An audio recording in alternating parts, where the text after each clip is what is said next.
berkaitan dengan masalah rezeki, maka sesungguhnya Allah Azza wa Jalla membagi rezeki hamba-hambanya berdasarkan ilmunya. Maka Allah Subhanahu wa Ta'ala memberikan kepada orang yang Allah kehendaki kadar rezeki menurut kebijaksanaan Allah Subhanahu wa Ta'ala. Dan Allah Subhanahu wa Ta'ala menghalangi rezeki dari siapa yang Allah kehendaki, dan itu sesuai dengan keadilan Allah Subhanahu wa Ta'ala. Dan Allah Subhanahu wa Ta'ala di antara maksud Allah membeda-bedakan rezeki manusia, ada yang banyak ada yang sedikit, adalah supaya tidak semuanya jadi bos, namun ada yang jadi pekerja. Dan tidaklah dunia ini akan lancar kecuali dengan demikian. Dunia itu tidak akan tertib dan beres kecuali dengan demikian. Ada yang jadi bos dan ada yang tidak. Kalau semuanya kaya semua jadi bos semua, maka nggak akan ada yang kerja, nggak akan ada yang jadi pegawai, semuanya bos semua. Terus nanti pekerjanya siapa? Cari jin. Sebagaimana yang Allah katakan di surat Az-Zukhruf ayat yang ke-32, nahnu qasamna bainahum ma'isyatahum fil hayatid dunya. Kami membagi-bagi rezeki mereka dalam kehidupan dunia. Maka kami Allah lah yang membagi rezeki manusia. Allah katakan bahwa kami lah yang membagi rezeki kadar harta di antara masing-masing manusia. Wa rafa'na ba'dahum fawqa ba'din darajat. Kami jadikan sebagian manusia lebih tinggi derajat alias kadar rezekinya daripada yang lain. Sebagian kami jadikan, kata Allah Subhanahu wa Ta'ala, rezekinya lebih banyak, hartanya lebih berlimpah daripada yang lain. Apa tujuannya? Apa maksud Allah membuat rezeki manusia berbeda-beda, harta manusia lain-lain antara satu dengan yang lain? Allah katakan ya takhida ba'duhum ba'dan sukhriya, supaya sebagian mereka, yaitu orang-orang yang kaya, itu mempekerjakan orang-orang yang di bawahnya, supaya orang-orang yang kaya mempekerjakan orang-orang yang kekayaannya ada di bawahnya. Artinya apa? Kalau semua orang itu kaya, semuanya bos, siapa yang kerja kasar, siapa yang kerja siapa yang jadi pegawai, siapa yang jadi karyawan. Dan dunia ini tidak akan berjalan dengan baik kecuali adanya orang yang adanya orang kaya yang mempekerjakan, dan adanya orang yang tidak kaya yang ini bekerja kepada orang lain. Itu tujuan Allah Subhanahu wa Ta'ala menjadikan rezeki manusia bertingkat-tingkat dan berbeda-beda. Namun Allah katakan jangan tertipu dengan kekayaan dunia. Wa rahmatu rabbika khairun mimma yajma'un. Sesungguhnya kasih sayang Rabbmu, sesungguhnya surga yang Allah Subhanahu wa Ta'ala siapkan adalah lebih baik daripada semua apa yang mereka kumpulkan. Maka orang yang kaya jangan tertipu dengan kayanya, dan orang yang tidak kaya jangan berputus asa. Sesungguhnya surga yang Allah Subhanahu wa Ta'ala sediakan itu jauh lebih baik daripada kekayaan yang dikumpulkan oleh manusia. Kemudian berkaitan dengan masalah rezeki, Syekhul Islam Ibnu Taimiyah rahimahullah ta'ala mengatakan sesungguhnya miskin itu cocok untuk banyak orang. Miskin itu cocok untuk banyak orang. Namun kaya tidak cocok untuk kecuali segelintir orang. Kata Ibnu Taimiyah, miskin itu cocok untuk banyak orang.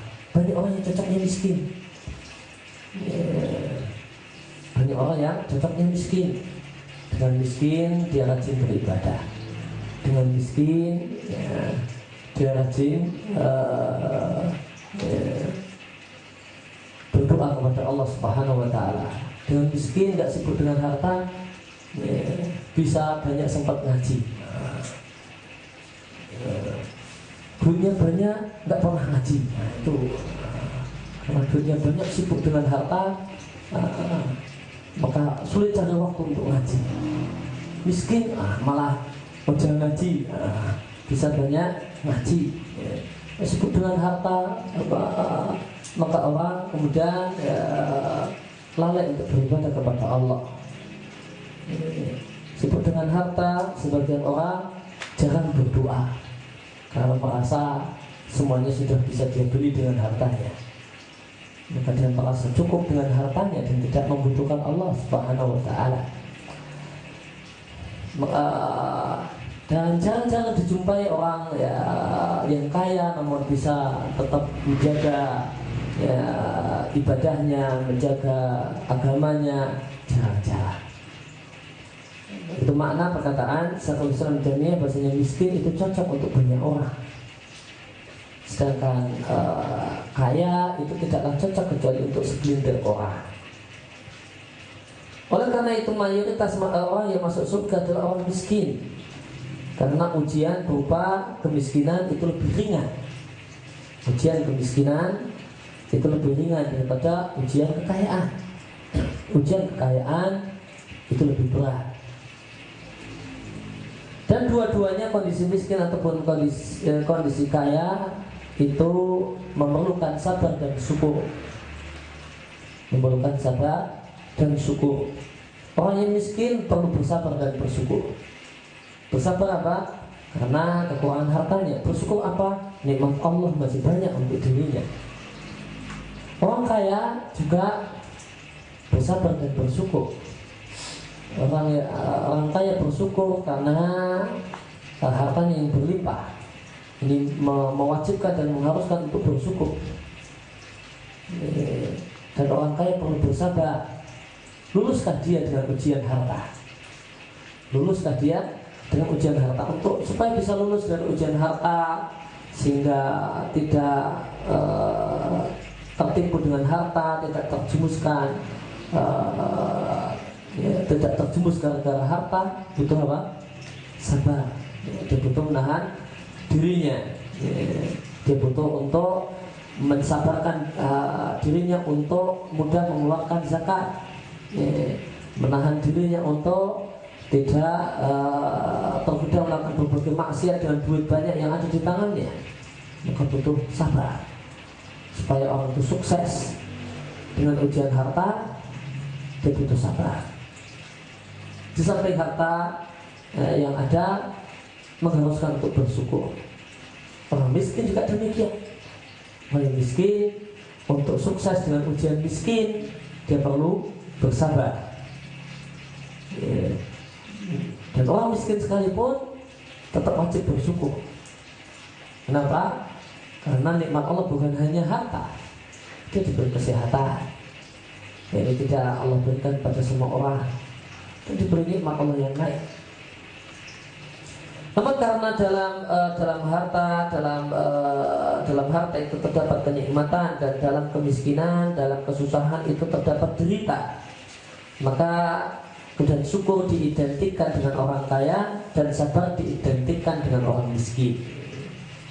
Maka dalam bahasa manusia, dalam perkataan manusia, syukur diidentikan dengan orang kaya. Padahal sebenarnya orang kaya juga perlu sabar. Dalam bahasa manusia, dalam perkataan manusia, sabar diidentikan dengan orang miskin. Padahal orang miskin juga perlu bersyukur. Dan terdapat banyak ayat yang menegaskan tentang kemewahan dan orang yang hidup dan mewah. Dan ternyata kemewahan dan hidup yang mewah tersebut menjadi bumerang untuk banyak orang. Menjadi bumerang untuk banyak orang. Allah ceritakan di dalam banyak ayat dalam Al-Quran. Biasanya orang-orang yang kaya yang dalam bahasa Al-Quran disebut dengan mutaf. Kalau kita baca ayat Al-Quran, kita baca Quran, maka akan kita jumpai Allah sering menyebut orang kaya. Namun Dan Allah seringkali menyebut orang kaya tersebut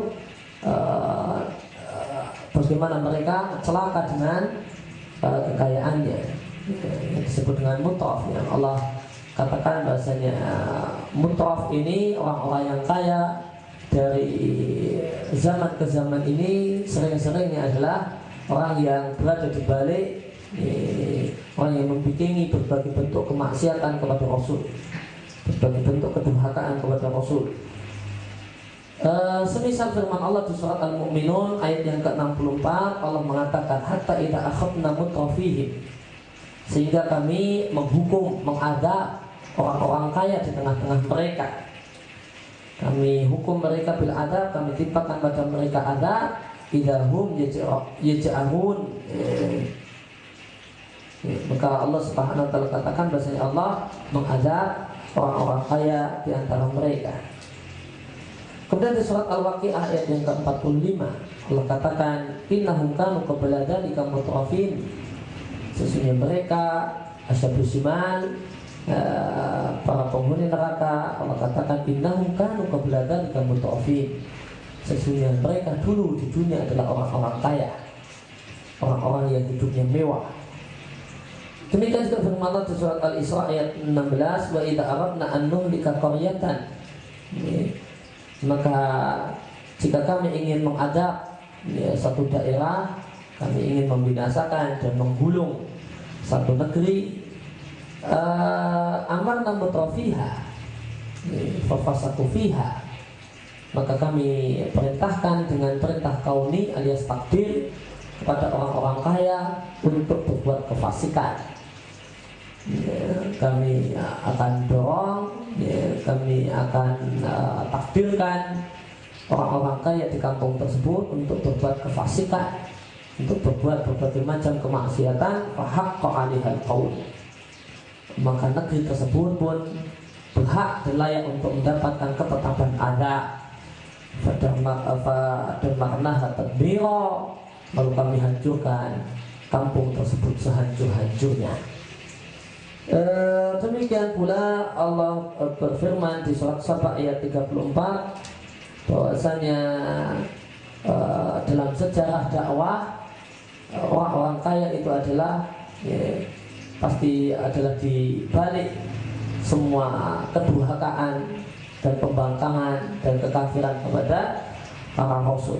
Wa ma arsalna fi qaryatin min nadhirin illa qala mutrafiha inna bima ursiltum bihi kafirun, dan tidaklah kami pernah mengutus satupun utusan di satu kampung kecuali orang-orang kaya di kampung tersebut akan mengatakan kepada Rasul, sesungguhnya kami kafir dengan ajaran yang kalian bawa. Maka semua Rasul penentangnya adalah orang kaya. Maka katakan di surat Saba ayat 34, semua Rasul penentang dakwahnya adalah orang kaya. Maka ini dari ayat-ayat tersebut, maka ini jadi bukti bahasanya banyak orang itu nggak cocok kaya. Dari sejarah dakwah para rasul itu adalah dalil untuk perkataan Syekhul Islam Ibnu Taimiyah tadi, bahasanya banyak orang itu nggak cocok untuk kaya. Karena sejarah orang kaya kayak gini. Sejarah orang kaya adalah sebagaimana yang tadi Allah ceritakan. Dan Allah Subhanahu wa taala terkadang memberikan nikmat harta, nikmat rezeki, dan nikmat kekayaan adalah istidraj. Orang Jawa pengelulu adalah satu hal yang diberikan supaya orang semakin terjumus dan semakin bermaksiat. Maka adalah terkadang Allah jadikan sebagai istidraj, sebagai godaan agar semakin terjumus dalam maksiat bagi orang-orang yang bermaksiat dan durhaka kepada Allah Subhanahu wa taala. Sebagaimana kita dengar dalam ayat-ayat Al-Quran tentang umat-umat terdahulu dan kita saksikan di zaman sekarang, di mana orang-orang kaya, orang-orang kafir, Allah berikan kepada mereka kelebihan dunia sebagai bentuk istidraj agar mereka semakin kreatif dalam berbuat maksiat, agar mereka semakin banyak dan beraneka ragam bentuk kedurhakaannya. Kalau miskin kan maksiatnya cuma sedikit, ya cuma itu saja yang bisa dilakukan. Kalau orang kafir ahli maksiat diberi kekayaan yang berlimpah, nah mereka semakin kreatif berbuat dosa, maka semakin hukuman yang layak diterima makin besar dan makin susah. Kemudian dan hilangnya nikmat dan berubahnya nikmat ya, menjadi kesusahan ya, sebabnya adalah maksiat dan dosa, dan sebabnya adalah tidak bersyukur dan tidak memuji yang memberikan kebaikan dan memberikan karunia, yaitu Allah Jalla wa'ala. Satu nikmat, satu kenikmatan rezeki, kenikmatan harta yang Allah berikan kepada sebagian orang itu boleh jadi hilang dengan sebab maksiat dan dosa yang dilakukan oleh orang tersebut, dan dia tidak bersyukur kepada Allah Subhanahu wa ta'ala.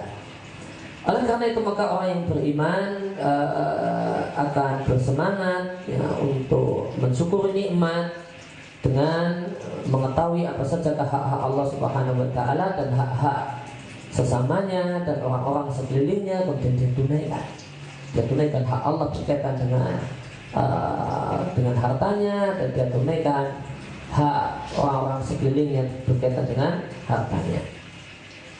Kemudian kutipan perkataan Ibnu Taimiyah mengatakan, kemudian sepatutnya bagi seorang manusia untuk ketika dia mengambil harta, hendaklah dia mengambil harta dengan memegang harta, maka adalah dia memegang harta dengan kelapangan hati, dan ini menjadi sebab hartanya diberkahi.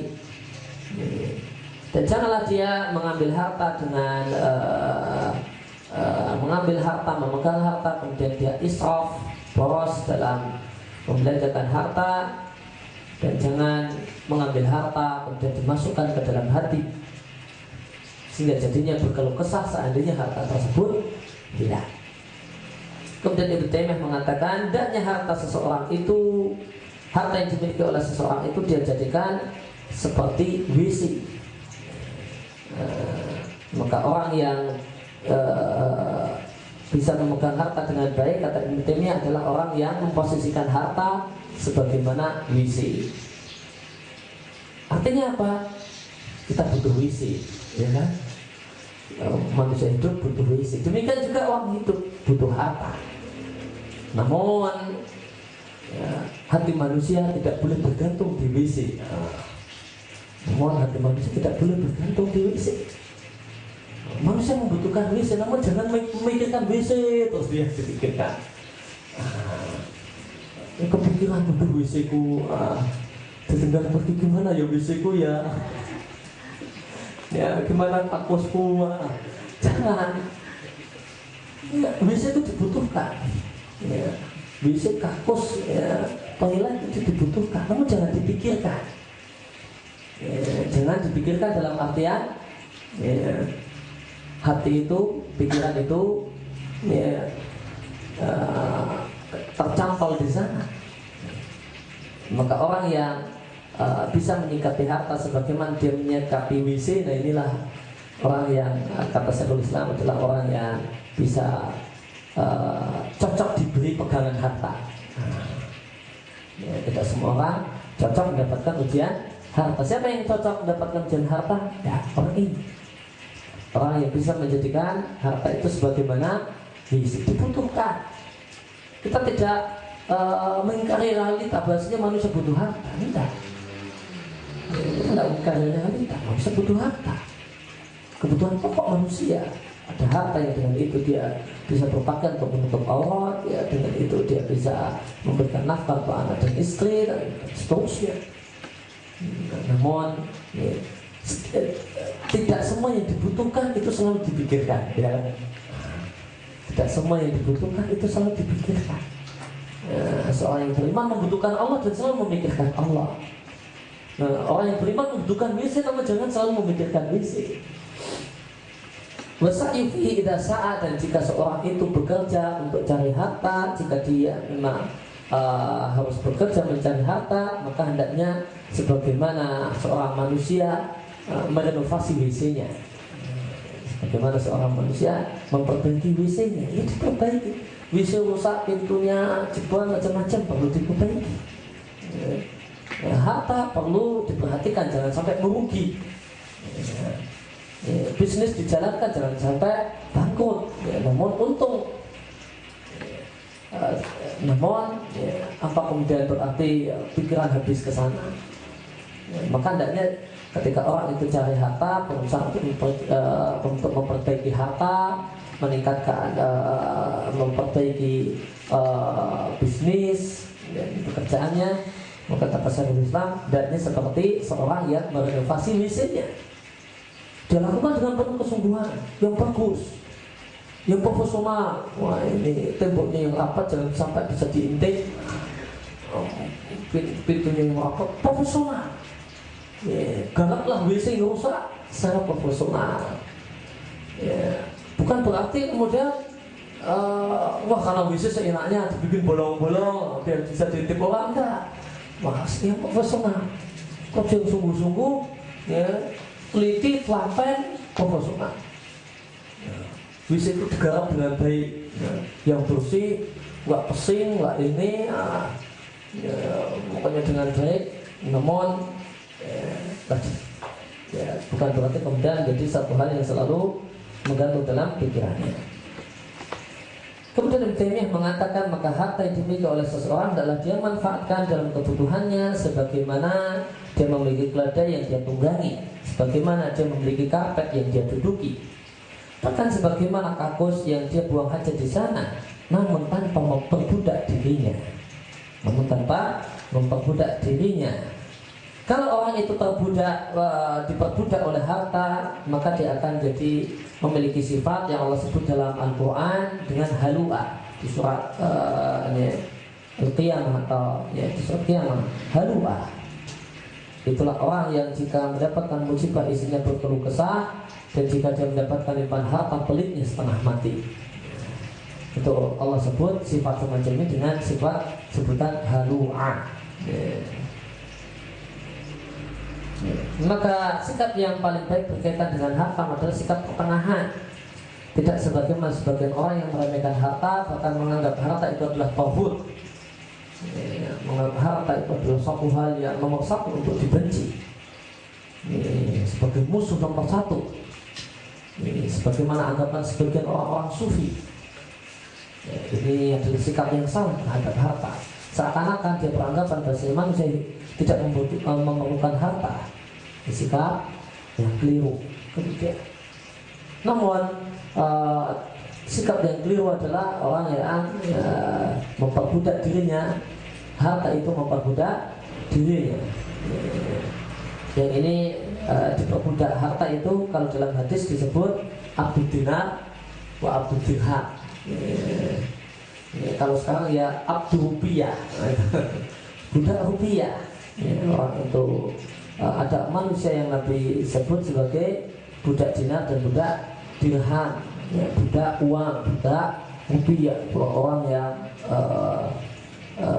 pikirannya hanya ada hal yang dipikirkan adalah pokoknya menguntungkan. Lihat orang itu dilihat ini orang bisa diprospek untuk menguntungkan atau tidak. Dan kemudian ada saya bisa berbuat baik pada orang ini atau tidak. Ini namun yang dipikirkan adalah orang ini bisa saya prospek untuk menghasilkan duit apakah tidak. Inilah pikiran yang diajarkan oleh multi-level marketing. Multi-level marketing mengajarkan apa? Lihat orang bisa diprospek untuk menguntungkan saya atau tidak. Dan budak harta itulah yang Allah katakan dalam Al-Humazah. Allah katakan jama'a malau wa addada. Orang yang kesibukannya adalah cuma mengumpulkan harta, wa addadahu, dan menghitung-hitungnya. Apa yang dimaksud dengan menghitung-hitung harta di ayat ini? Jama'a malau wa addada. Itu adalah orang yang karena demikian cintanya kepada harta, maka dia hitung-hitung hartanya meskipun dia tahu kalau hartanya itu belum berkurang, namun itu menjadi hobinya. Maka sebagian orang punya demikian besar cintanya kepada harta, mau tidur ngitung duit dulu. Oh, itu banyak toh. Buka lemari, buka simpenan, wah banyak tak itu. Sudah dia tahu kalau nggak diambil seandainya, ya mesti seperti kemarin gitu. Ya, nggak puas. Bangun tidur buka lagi. Padahal selama tidur kan tentu enggak. Selama tidur kan tentu nggak ngambil harta. Bangun tidur buka harta lagi, dihitung lagi sambil dilihat lagi. Wah, masih banyak dari itu masukkan lagi. Nah, ini yang dimaksud dengan perbuatan yang Allah cela dengan wa'adadahu, dan menghitung-hitung harta, mengumpulkan harta dan menghitung-hitung harta. Ya. Menghitung harta juga memang dibutuhkan, nggak tercela. Ya. Habis belanja kemudian dapat kembalian ya dihitung. Ini nggak tercela, namun menghitung-hitung harta yang tercela adalah perbuatan sebagian orang yang demikian cintanya kepada harta sampai tanpa ada kebutuhan untuk menghitung harta dia hitung-hitung hartanya. Ya kalau sekarang ya contohnya ya orang mengumpulkan harta kemudian memperbesar tabungannya, mau tidur tabungannya dilihat dulu, oh tabungan itu sekian, masukkan lagi. Bangun tidur buka dulu lemari, lihat dulu kartu tabungannya atau buku tabungan, wah itu segini, masukkan lagi. Kemudian ada perlu apa lagi setelah itu, kemudian pulang kerja buka lemari lagi, lihat buku tabungan lagi. Maka semacam ini Allah sebut dengan wa'adadahu, menghitung-hitung harta yang tidak ada fungsi dan tidak ada bukan karena kebutuhan, bukan karena hajat. Maka ini satu hal yang dicela oleh Allah Subhanahu wa ta'ala. Kemudian di sini berkaitan dengan surat Al-Baqarah ayat 245, Allah Subhanahu wa taala memerintahkan atau memotivasi orang untuk beramal dengan hartanya, bersedekah dengan hartanya, dan Allah sebut sedekah itu dengan qardan hasanah. Man dalladzi yuqridullaha qardan hasanah fayudha'ifahu lahu ad'afan katsira. Siapakah yang mau menghutangi Allah dengan hutangan yang baik, niscaya Allah akan membalasnya dengan berlipat-lipat. Maka dalam ayat ini Allah Subhanahu wa taala menyebut infak, menyebut sedekah dalam jalan kebaikan, itu Allah sebut dengan memberi hutang kepada Allah. Bukanlah maknanya Allah itu miskin kemudian kita itu kaya, sebagaimana ejaan orang Yahudi ketika turun ayat ini atau ayat yang semisal. Orang-orang Yahudi ketika turun ayat, siapakah yang mau memberikan hutangan dan pinjaman kepada Allah dengan hutangan dan pinjaman yang baik? Mereka komentar, Allah fakirun wa nahnu aghnia. Allah itu kiri dan kita itu kaya. Allah minta cara utangan sama kita. Allah kiri dan kita kaya, sehingga Allah cara utangan sama manusia. Bukan demikian maknanya. Akan tapi maknanya sebagaimana pernah kita bahas, dan di sini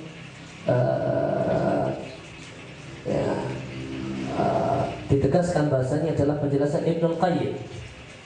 Ibnul Qayyim menjelaskan Allah Subhanahu wa taala menyebut infak di jalan kebaikan itu dengan utang.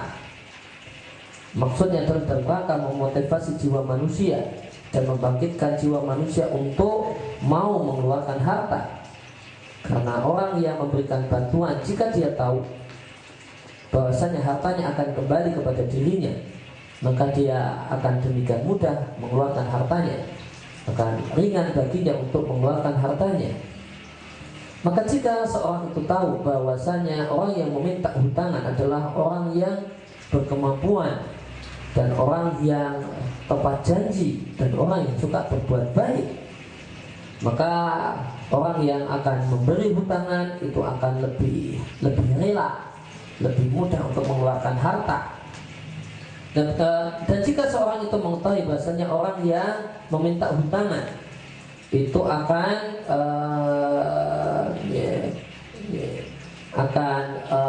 melipat gandakan apa yang dia utangkan, maka dia akan membuatnya tumbuh dan berkembang sehingga berlipat-lipat. Maka jiwa manusia akan lebih merasa longgar lagi untuk memberikan pinjaman. Dan jika seorang itu menyadari bahwasanya di samping itu Allah Subhanahu wa taala kan yang meminta pinjaman, dalam hal ini Allah akan memberikan anugerah dan pemberian dan ganjaran yang lain yang tidak sejenis dengan utang yang diberikan, maka ganjaran tersebut adalah suatu keberuntungan yang sangat-sangat besar dan karunia yang sangat-sangat mulia. Maka jika orang itu menyadari demikian, maka tidak akan ada satupun orang yang enggan untuk memberikan pinjaman, kecuali memang pelit itu sangat mengakar dalam hatinya, atau karena dia tidak merasa, tidak percaya dengan jaminan yang ada, dan itu dikarenakan lemahnya iman. Oleh karena itu, maka Nabi mengatakan sedekah adalah bukti iman. Karena itu Nabi katakan dalam hadis bahasanya sedekah itu iman. Maka Allah katakan di sini bahasanya infak kalian di jalan Allah Subhanahu wa taala itu adalah bagikan kalian memberikan utangan kepada Allah. Artinya Allah jamin, Allah akan memberi, Allah akan kembalikan, Allah akan membalas. Dan balasan yang Allah janjikan bukan balasan yang semisal dengan uang yang dikeluarkan, namun Allah akan balas dengan yang berlipat-lipat. Maka jika orang itu diiming-imingi semacam ini, maka tentunya kalau orang itu masih normal, maka dia akan bersemangat untuk berinfak di jalan Allah Subhanahu wa taala.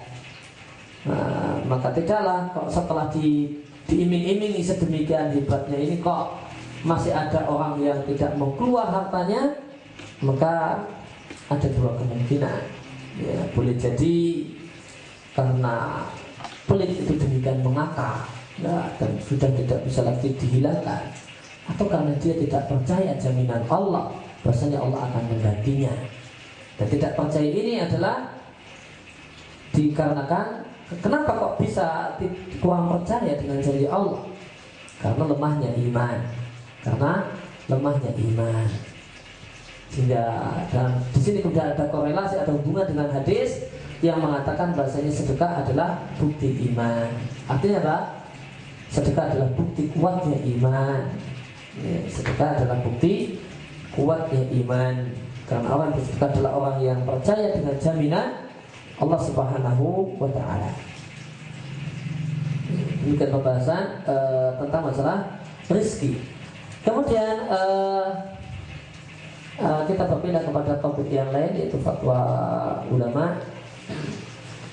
Ada sebagian orang setelah selesai memakamkan jenazah menuangkan air di atas kuburan, atau bahkan menuangkan air di kuburan tetangga dari kuburan si mayit yang baru saja dimakamkan. Atau di sini pertanyaannya adalah menyiramkan air di makam tetangganya. Ini berarti satu fenomena yang kayaknya tidak ada di tempat kita. Ini fenomena yang ada di Saudi. Ada kebiasaan sebagian orang setelah memakamkan jenazah maka air disiramkan di kubur sampingnya kanan kiri makam yang baru ini. Maka jawabannya menyiramkan air ke kanan kiri makam tetangga makam yang barunya adalah satu hal yang tidak berdasar. Yang ada dasarnya adalah yang bisa dibenarkan adalah menyiramkan air ke kubur mayit setelah dimakamkan. Tujuannya apa? Sehingga keraslah bagian atas kuburan, bagian atas makam itu mengeras, memadat. Karena apa? Disiram air, maka jadi memadat. Maka yang namanya kubur itu di atas makam diberilah kerikil. Setelah diberi kerikil kemudian disiram dengan air sehingga memadat dan mengeras, sehingga kerikil tersebut tidaklah bertebaran di bawah oleh angin. Karena boleh jadi angin itu datang kemudian membubarkan tanah yang menjadi gundukan satu makam. Yang ini boleh jadi menyebabkan nanti karena angin datang kencang maka habislah tanah gundukan. Maka karena tujuan seperti itu maka dibenarkan, karena maksud seperti itu maka dibenarkan menyiramkan air ke makam. Maka di sini disampaikan bahasanya menyiramkan air ke makam itu diperkenankan dengan alasan, dan alasannya adalah alasan logis. Setelah orang itu selesai, pemakaman itu selesai, kemudian makam itu kemudian diinjak-injak supaya padat, kecuali makam Gus Dur saja nggak ada yang berani injak-injak. Ketika Gus Dur mati, setelah selesai dimakamkan tidak ada yang berani injak-injak. Standar pemakaman mayat telah selesai, tanah dimasukkan, diinjak-injak supaya padat. Kecuali makam Gus Dur, gak ada yang berani injak-injak. Gak ada yang berani injak-injak, maka gak padat. Maka tanah itu gak padat, sehingga gak aneh kalau kemarin kemudian tanahnya ambles. Kenapa? Sebabnya gara-garanya gak diinjak-injak kemarin. Dulu itu gak diinjak-injak, maka ambles. Tapi yang mengada-ada, masa amblesnya cuma 20 cm, kemudian diklaim mayatnya masih utuh, diklaim mayatnya kelihatan masih utuh, diklaim timbul cahaya dari mayat tersebut. Ada kadibun, ini semua dusta, ini cuma ngapusi ya. Karena jenazah itu, makam itu dalam kan, di dalam kalau pakai standar kaidah fikih ya, sebagaimana yang tentu kalau itu pemakamannya berdasarkan standar kaidah fikih, jadi apalagi yang makamkan orang-orang yang ngerti agama, baca buku fikih dan semisalnya, maka standar pemakaman itu standar lebar makam dalam standar fikih itu adalah setinggi orang, dan itu dia ngangkat tangannya cuma kelihatan ngawi-awi tangannya. Itu dalamnya makam dalam standar kitab-kitab fikih. Jadi kurang lebih tinggi orang ditambah setengah, tinggi orang tambah setengah, ya 2 meter lah kurang lebih. Maka kalau kemudian cuma ambles 20 cm, ya masa jenazahnya kelihatan, masa ini kelihatan bisa utuh, ini cuma bohong. Itu cuma bohong yang dibuat oleh Gus Durian.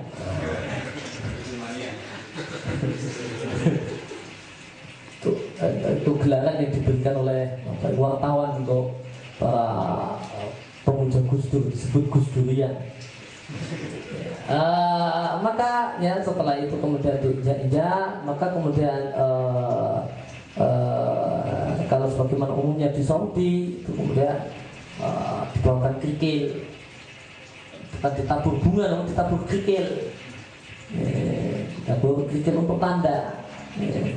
Setelah ditabur kerikil kemudian disiram air, supaya kerikil tersebut lengket dengan tanah.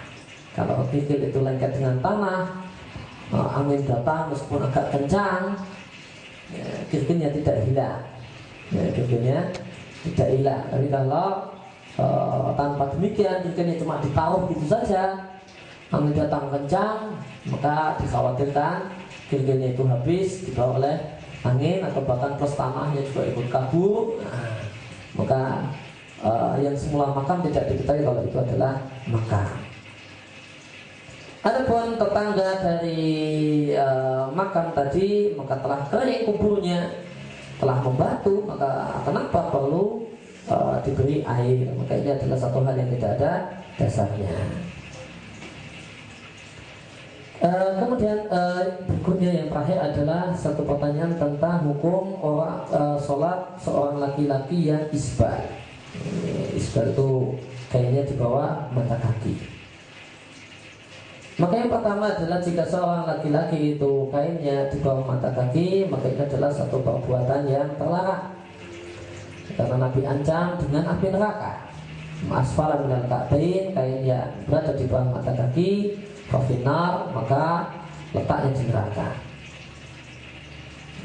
Oleh karena itu maka menjadi kewajiban setiap muslim yang tunduk kepada hadis Nabi SAW, yang patuh kepada perintah Nabi SAW untuk mendirikan kainnya, jangan sampai berada di bawah mata kaki.